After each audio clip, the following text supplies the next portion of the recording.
ब्रिजभूषण सिंह जी और विनोद तोमर, आप दोनों लोगों को बाइज्जत बरी किया जाता है। मेरा पहला वक्तव्य आया था तो हमने कहा था कि यदि यह कोई आरोप अगर साबित हो जाएगा तो मैं स्वतः फांसी पर लटक जाऊंगा। अब कौन मेरी पार्टी की मांग नहीं कर रहा था? कितने लोग थे जो जिंदा जला देना चाहते थे?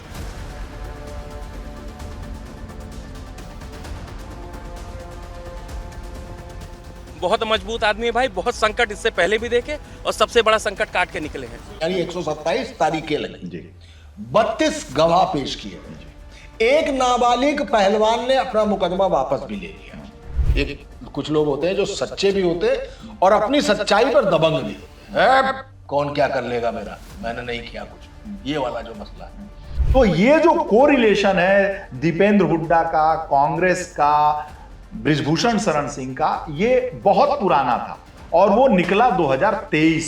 उस अपमान का बदला ब्रिजभूषण शरण सिंह से 2023 में महिला पहलवानों के जरिए लिया। जब वो गुस्साए उस पुलिस अधिकारी पे, उन्होंने खट से पकड़ा और मारा चपास, और मार के पुलिस अधिकारी के सीने पे बैठ गए। कम से कम 1000-1500 लोग ब्रिजभूषण शरण सिंह के समर्थन में थे और सबके हाथ में पेपर नुमा तथाकथित बम था। वो आदमी शरीर से पहलवान नहीं है, वो आदमी औरे से भी पहलवान है, और सबसे बड़ी बात है कि वो आदमी अपने शब्दों का भी पहलवान है। आज भी ब्रिजभूषण शरण सिंह हाथ रख दे तो गोंडा, अंबेडकर नगर, बलरामपुर, ये सब इलाकों में ब्रिजभूषण शरण सिंह का झंडा बुलंद रहता है। महिला पहलवानों के यौन शोषण मामले में पूर्व सांसद, कुश्ती संघ के अध्यक्ष ब्रिजभूषण शरण सिंह बाइज्जत बरी कर दिए गए हैं। लगभग 3 साल चले इस मामले का पूरी तरीके से पटाक्षेप हो गया। 1133 दिन का ये पूरा मसला है। 127 बार राउज एवेन्यू कोर्ट में इसकी सुनवाई हुई, 127 बार, यानी 127 तारीखें लगी, 32 गवाह पेश किए, एक नाबालिग पहलवान ने अपना मुकदमा वापस भी ले लिया। साक्षी मलिक, विनेश फोगट, ये सारे वो लोग थे जिन्होंने इस पूरे मुद्दे को उठाया था। और उस वक्त ब्रिजभूषण शरण सिंह ने साफ तौर पर कहा था कि अगर एक मामला भी सही निकल आया तो उन्होंने ये नहीं कहा था कि मैं राजनीति से इस्तीफा दे दूंगा, मैं कुश्ती छोड़ दूंगा। उन्होंने कहा था मैं फांसी लगा लूंगा, यानी मैं खुद को मार लूंगा। देखिए, कोर्ट अलग है, मामले की सुनवाई अलग है, ये गवाहों, सबूतों और तारीखों पर चलती है। लेकिन आज मैं अगर उनके बयान को डिकोड करने की कोशिश करूं तो शायद अपने आप में खुद को इतना भरोसा था उनको कि यह मामला साबित नहीं होगा। उन पर बहुत आरोप लगे। जंतर मंतर पर पहलवानों ने जबरदस्त तौर पर प्रदर्शन किया, धरना किया, और विपक्ष ने इस पूरे मुद्दे को एक बहुत बड़ा मुद्दा भी बनाया और जबरदस्त इसको हाइप भी मिली।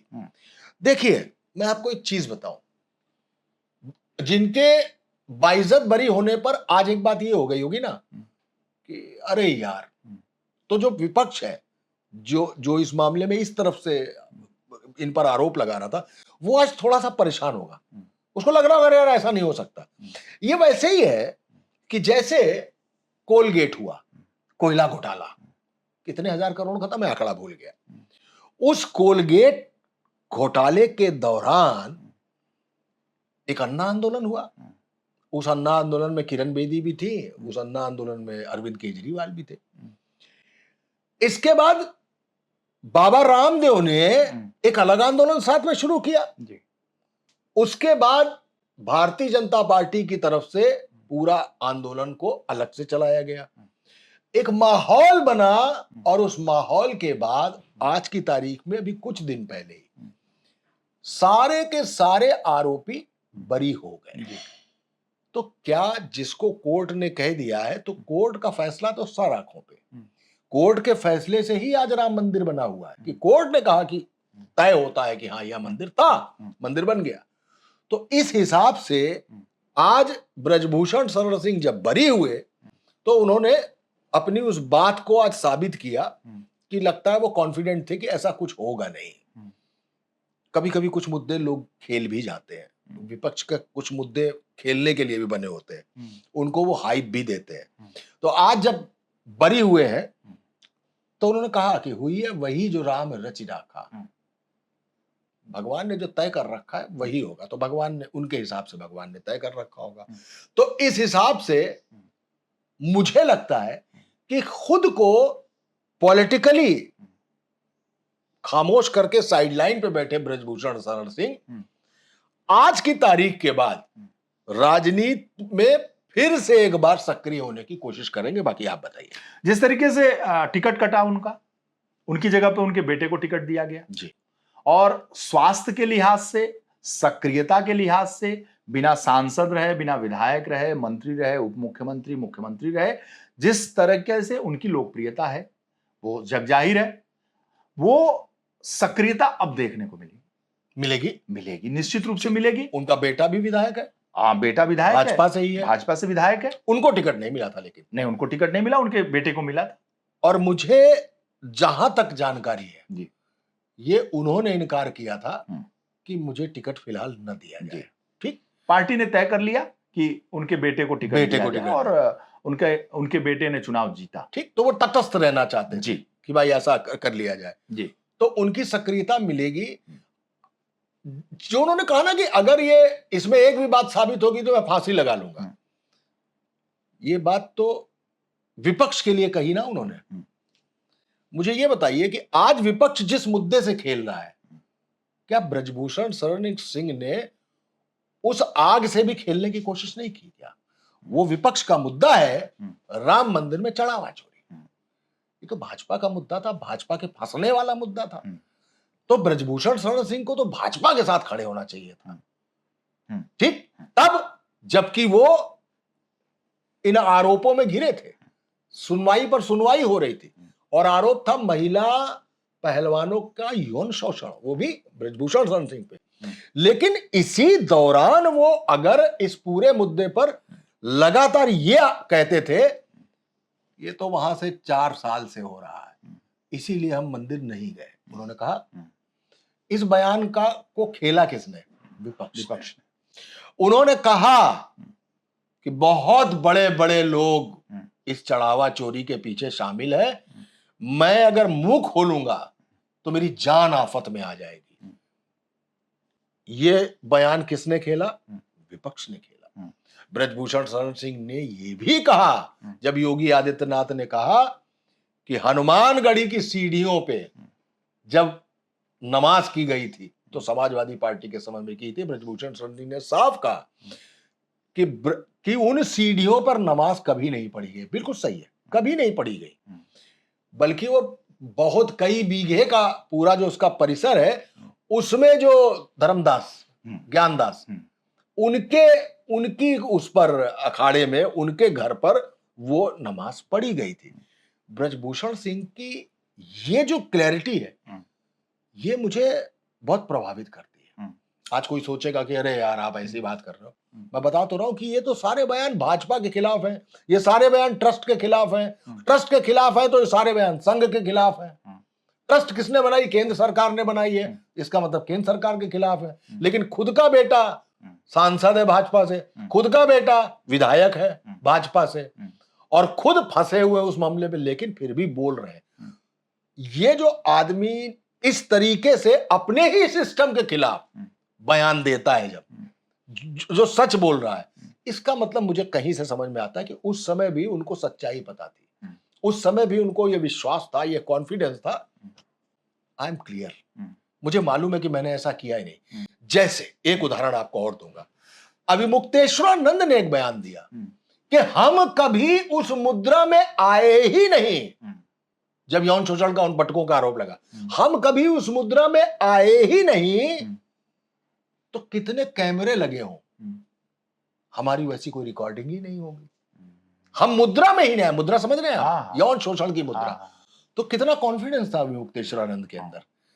मैं इसी तरीके का कॉन्फिडेंस और एक साफ सच्चा, और खासकर एक कुछ लोग होते हैं जो सच्चे भी होते हैं और अपनी सच्चाई पर दबंग भी होते हैं, कौन क्या कर लेगा मेरा, मैंने नहीं किया कुछ, ये वाला जो मसला है, उस सच्चाई की आज एक जीत हुई जो उनको बाइज्जत बरी किया गया। मैं समझ सकता हूं उन्होंने बहुत झेला होगा।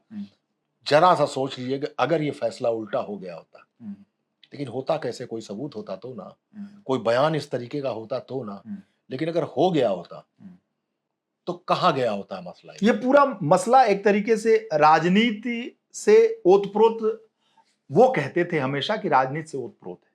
कारण इसका था कि जब पहला चुनाव कुश्ती संघ की लड़ाई थी, हरियाणा वर्सेस यूपी, हाँ, जाट वर्सेस ठाकुर, कांग्रेस वर्सेस भाजपा, उस दरमियान की ये लड़ाई थी। भूपेंद्र हुड्डा जो चीफ मिनिस्टर थे तत्कालीन हरियाणा के, उनके बेटे दीपेंद्र हुड्डा जो सांसद थे कांग्रेस के, वो कुश्ती संघ का चुनाव लड़ रहे थे और उनके खिलाफ चुनाव लड़ रहे थे बृजभूषण शरण सिंह।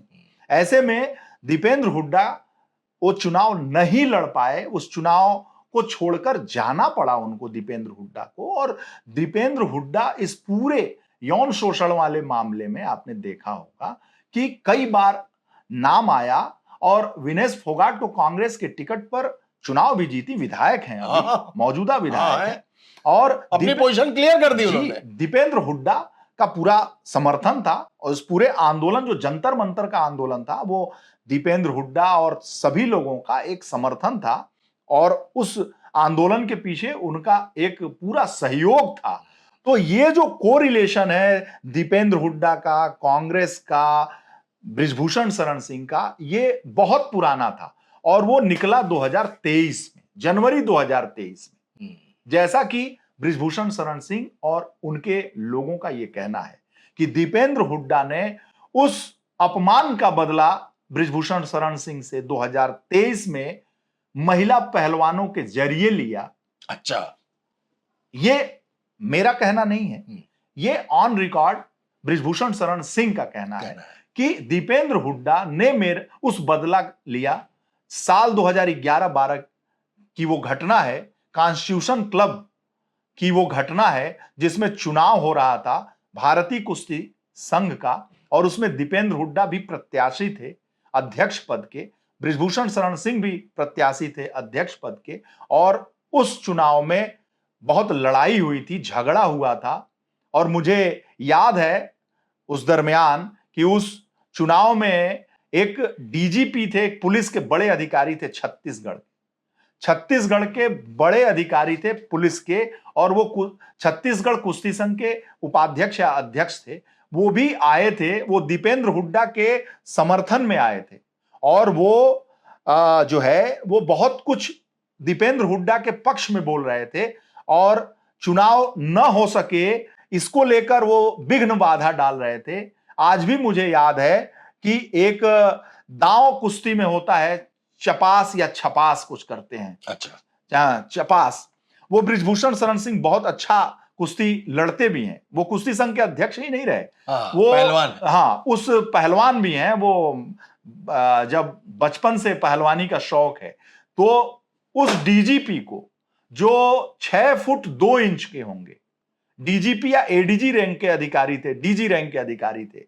मुझे याद है मेरे आंखों के सामने, मैं तो गवाह था, मैं उसको उस कुश्ती संघ के चुनाव को कवर करने गया था और छपास रोग जो दांव जो होता है, चपास या चपास कुछ इस तरह का दांव होता है, उसमें उन्होंने जब वो गुस्साए उस पुलिस अधिकारी पे, उन्होंने खट से पकड़ा और मारा चपास रोड दांव और पटक दिया, एकदम हाहाकार मच गया चारों तरफ। और सुनिए, और मार के पुलिस अधिकारी के सीने पे बैठ गए और सीने पे बैठ के चाप दिया। और बृजभूषण शरण सिंह बहुत होंगे तो 5 फीट 8 इंच होंगे, 5 फीट 9 इंच होंगे, 10 इंच होंगे, इससे अधिक नहीं होंगे, और वो पुलिस अधिकारी 6 फीट 2 इंच का था और ऐसे पकड़ा और उन्होंने चपास मार दिया और उस पर खट से। चपास क्या होता है, जैसे मुझे भी थोड़ा बहुत जानकारी है कि आप ऐसे खड़े हैं, ऐसे हाथ दीजिए, और हम यहाँ ऐसे खड़े हैं और हम ऐसे, जैसे हम आए और आपका हाथ ऐसे पकड़ लिया और खट से पैर में मार दिया। अच्छा, आपका, और ये पैर में मार दिया मैंने और एक हाथ ऐसे मार दिया, ऐसे मारा आपका, आप डिसबैलेंस हो गए, अस्थिर हो गए और गप से गिर गए आप। जैसे वो गिरे, डीजीपी साहब वो सीने पे बैठ गए और पकड़ लिया उनका गर्दन, और वहां भगदड़ मची। अरे बाप रे, ये क्या हुआ। उसके बाद हरियाणा से दीपेंद्र हुड्डा ने पहलवानों को बुलाया था, अपने लोगों को बुलाया था। भूपेंद्र हुड्डा मुख्यमंत्री थे हरियाणा के, उनके पिताजी, और उसके बाद से बवाल हुआ। बृजभूषण शरण सिंह ने भी अपने नोएडा, गाजियाबाद, मेरठ, मुजफ्फरनगर, गोंडा से बहुत सारे ऐसे लोगों को बुलाकर रखा था जो कॉन्स्टिट्यूशन क्लब के सामने, पार्लियामेंट के सामने सड़कों पर वो ऐसे चाप के खड़े थे, और हाथों में उनको पकड़ा दिया था पेपर, अखबार को गोल गोल करके हाथों में पकड़ा दिया था कि सब जाने कि ये बम है, और सबके हाथ में अखबार था ऐसे। और सब, जब हरियाणा और उधर की टीम जब लड़ी उधर, फिर उसके बाद से जब डीजीपी जब नीचे गिरे, भगदड़ मच गया वहां पे। भगदड़ मचने के बाद दीपेंद्र हुड्डा वहां से निकल भागे, वहां से और निकले, और उसके बाद से सर वहां से निकलने के बाद, और जब बाहर निकले तो सबके हाथ में, जो ये पूर्वांचल के लोग थे, कुछ गोरखपुर, कुछ देवरिया, गोंडा, कुछ नोएडा, कम से कम 1000-1500 लोग बृजभूषण शरण सिंह के समर्थन में थे, और सबके हाथ में पेपर नुमा तथाकथित बम था। पेपर था, पेपर, लेकिन सब जाने की बम है क्या। उसके बाद वहां भगदड़ मची, सब भाग चले, और वो चुनाव कैंसिल हो गया। अगला चुनाव हुआ तो कोई उनके खिलाफ चुनाव ही नहीं लड़ा, वो निर्विरोध चुनाव जीत गए। फिर उसके बाद से 10 या 12-15 साल, जितना टेन्योर होता है कि जितना वो लड़ सकते हैं, उतने तक वो निर्विरोध चुनाव लड़े, उनके खिलाफ कोई चुनाव नहीं लड़ा। जब चुनाव, अब इनका टर्म खत्म हो रहा था, और अब कोई ना कोई लड़ता, दूसरा लड़ता, इनकी तरफ से लड़ता, तो उस वक्त ये मामला पूरा सामने आया। मैं ये नहीं कह रहा हूं कि ये मैं कह रहा हूं, द रेडिंग नहीं कह रहा है, ये ऑन रिकॉर्ड बृजभूषण शरण सिंह कहते हैं। और उस कॉन्स्टिट्यूशन क्लब का तो मैं खुद गवाह। हम लोग पार्लियामेंट कवर करते थे, तो हम लोग उधर दिल्ली कवर करते, रिपोर्टिंग करते थे, तो मैं गया था। हम लोग कवर करने गए थे, कुश्ती संघ का चुनाव हो रहा है। मैं कांग्रेस भी कवर करता था, तो दीपेंद्र हुड्डा से मेरे संपर्क भी थे, मेरे संबंध भी थे। भूपेंद्र हुड्डा साहब हर साल जो जनवरी में एक बार पत्रकारों को लंच देते हैं, सबको पता है, आज भी देते हैं। उस लंच में मैं बुलाया भी जाता था, मैं जाता भी था, आज भी मैं बुलाया जाता हूं। अब मैं भले लखनऊ रहूं तो मुझे बुलाया जाता है, तो मैं वहां जाता रहा हूं। महेश शर्मा क्या होता है, वहां भी बुलाया जाता है। तो हम लोगों का एक टच है, कनेक्ट है दिल्ली से। तो दीपेंद्र हुड्डा भी वहां प्रत्याशी, ये एक चाव भी था। मैं एआईसीसी बीट का रिपोर्टर भी था, ऑल इंडिया कांग्रेस कमेटी का बीट रिपोर्टर भी था। देश में कांग्रेस की सरकार थी, भूपेंद्र हुड्डा हरियाणा के चीफ मिनिस्टर थे, उनके खिलाफ यूपी का एक दबंग बाहुबली चुनाव लड़ रहा था, तो एक क्रेज था। तो मैंने रात में ही बता दिया था कि कल का कुश्ती संघ का चुनाव, बहुत ऑफिस में बता दिया था कि बड़ा जोरदार होने वाला है, और मैं जाऊंगा कवर करने। क्या लाइव विजुअल रहा। तो ऑफिस ने कहा कि चले जाओ, और मेरे सामने भगदड़ मची। अरे मैं ऐसे चला, भागो भाई। उसके बाद दीपेंद्र हुड्डा निकले, बाहर चले गए, और वो चुनाव स्थगित होने के बाद जब अगला फिर चुनाव हुआ, तो उनके खिलाफ कोई चुनाव। तो ये बात यहां तक आई है। आप बृजभूषण शरण के का जो पर्सनालिटी है, आप 30-35 साल से, मनोज जी, आप राजनीति कवर कर रहे हैं। यूपी के एक एक व्यक्ति को आप जानते हैं, राजनीति में जो अगर है तो उसको आप जानते हैं, उनको भी जानते हैं। वो 91 से एमपी हैं, बिल्कुल, और उतनी यात्रा आपकी भी हो गई लगभग। कैसे देखते हैं इस कोर्ट से बरी होने को और उनके व्यक्तित्व को? मैं पहली बात तो उस व्यक्ति को निडर व्यक्ति मानता हूं। हालांकि उनकी छवि दबंग की है, ठीक है, लेकिन दबंग तो चुलबुल पांडे भी थे, ठीक है, और हीरो ऑफ द मूवी थे। तो मैं उनकी निडरता का एक अगर लिटमस टेस्ट करूं, तो वही मुझे लगता है कि उस आदमी ने गोंडा जैसे इलाके में रहकर, जहां पर समाजवादी पार्टी का मुलायम सिंह का सीधा वरदहस्त पंडित सिंह पे था, लेकिन बृजभूषण शरण सिंह, सरकार किसी की भी हो, अपने अंदाज में खड़ा रहता है। राम मंदिर आंदोलन में भी रहे वो, मतलब उनके छज्जे से झांक के देख लो तो मंदिर दिखेगा, इस तरीके का मसला है। मुलायम सिंह का भी वो बहुत सम्मान करते थे। आज की तारीख में अखिलेश यादव भी किसी भी मुद्दे पर बृजभूषण शरण सिंह के खिलाफ टिप्पणी नहीं करेंगे और बृजभूषण शरण सिंह भी अखिलेश यादव पर टिप्पणी नहीं करेंगे। बृजभूषण शरण सिंह योगी आदित्यनाथ पर टिप्पणी नहीं करेंगे, योगी आदित्यनाथ बृजभूषण पर टिप्पणी नहीं करेंगे। कुश्ती महासंघ में महिला पहलवानों के आरोपों के बावजूद अगर कांग्रेस भाजपा चाहती तो जैसे टेनी का टिकट रिपीट किया था वैसे बृजभूषण का भी, क्योंकि टेनी के गाड़ी से कुचल कर किसान मरे थे, लेकिन टेनी का टिकट, और जबकि टेनी टेढ़ा आदमी था, हर पत्रकार से भी बदतमीजी से बात करता था, सब कुछ था, लेकिन टेनी का टिकट रिपीट किया गया। बृजभूषण शरण सिंह ने का टिकट रिपीट भी नहीं हुआ और बृजभूषण शरण ने उतने दबंगई से मांगा भी नहीं। ठीक है, हमको आरोप है ना, खत्म करते कमले आपके बेटे को टिकट देते हैं। तो ऐसी स्थितियों में जब टिकट दिया गया, बेटा फिर भी जीत के आ गया, विधायक दिया गया, विधायक भी जीत के आ गया। मैं बृजभूषण शरण सिंह के उस औरे का थोड़ा कायल हूं। वो जो औरा है, वो आदमी शरीर से पहलवान नहीं है, वो आदमी औरे से भी पहलवान है, और सबसे बड़ी बात है कि वो आदमी अपने शब्दों का भी पहलवान है। वरना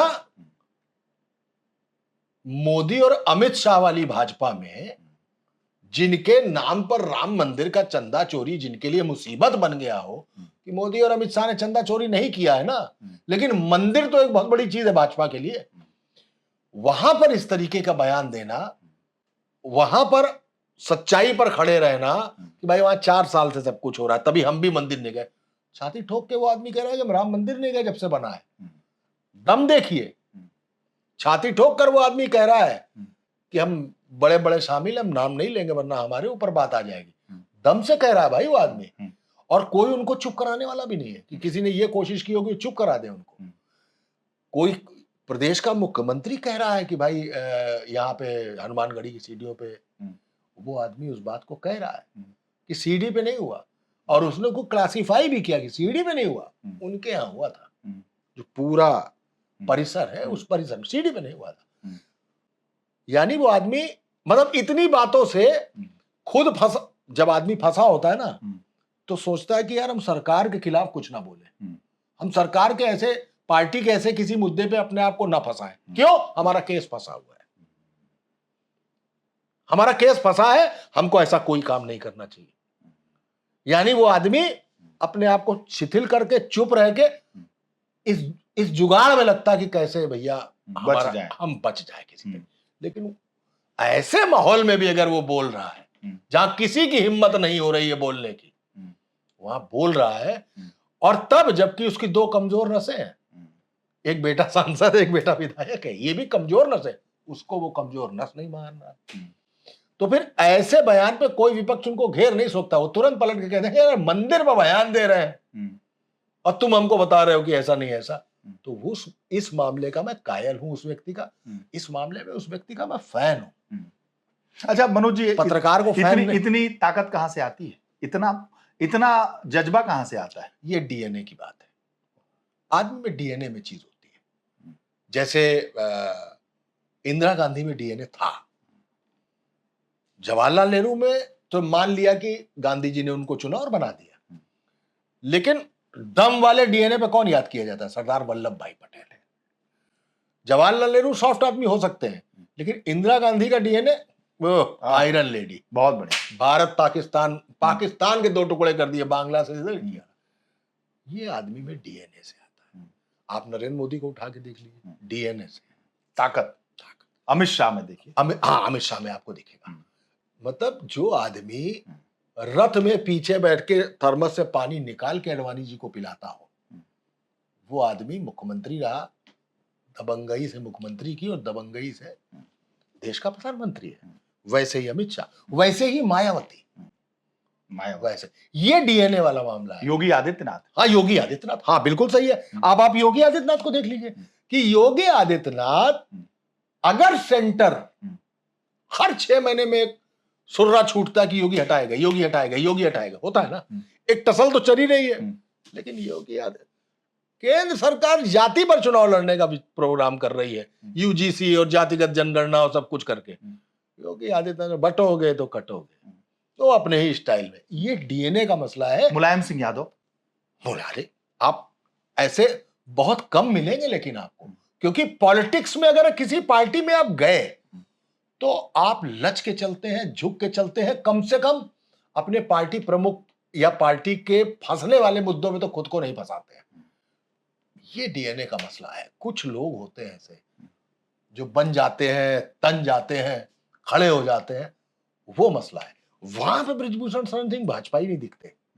बोल की लब आजाद है। हाँ वहां, हाँ यस, बोल की लब आजाद है।